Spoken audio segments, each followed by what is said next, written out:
এর সঙ্গে অবিচার করেছেন অবসরপ্রাপ্ত বিচারপতি। বিচারের বাণী নীরবে নিভৃতে কাঁদছে। এডিটরিস্ট বিশ্ব মজুমদারের প্রশ্নে সোজা সাপটা উত্তর অভিষেক বন্দ্যোপাধ্যায়। যে শিক্ষামন্ত্রী জেলে, নিয়োগ নিয়ে আদালতে মামলার পাহাড়, একের পর এক প্যানেল বাতিল হচ্ছে, অথচ চাকরি আছে, চাকরি নেই এমন নয়, চাকরি আছে, কিন্তু কেউ পাচ্ছেন না। এটা নিয়ে আপনি তাদেরকে কি বলতে চাইবেন? তাদের প্রশ্ন যে কবে হবে এই এই এই রিক্রুট? দেখুন, যে বিচারপতি এই মামলা শুনছিল তার ভূমিকা গত 10 দিনে আপনাদের কাছে পরিষ্কার হয়ে গেছে। সরকারের ইন্টেনশন বারবার ক্লিয়ার করেছে যে আমরা চাকরি দিতে চাই। এবার ধরুন সরকার চাকরি দিতে চায়, ধরুন আমি সরকার, আপনি কোর্ট। আমার মনে হচ্ছে যে এটা ঠিক, আপনার মনে হচ্ছে এটা বেঠিক।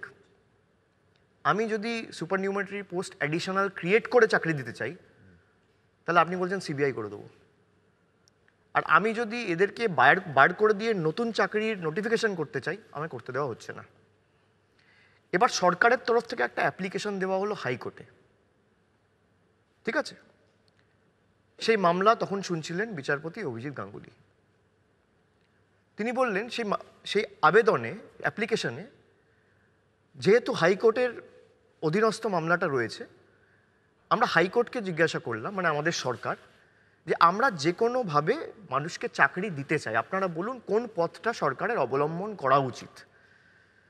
আমরা যাদেরকে চাকরি দিয়েছিলাম, দরকার হলে তাদের চাকরি বাতিল করে নতুন নোটিফিকেশন করিয়ে রিক্রুটমেন্ট প্রসেস শুরু করা হবে, আর না হলে অ্যাডিশনাল সুপারনিউমারেটরি পোস্ট ক্রিয়েট করে অ্যাডিশনাল চাকরির ব্যবস্থা করা হবে। এই আবেদনপত্রটা কেন সরকার করেছে তাতে উনি সিবিআই দিয়ে দিলেন।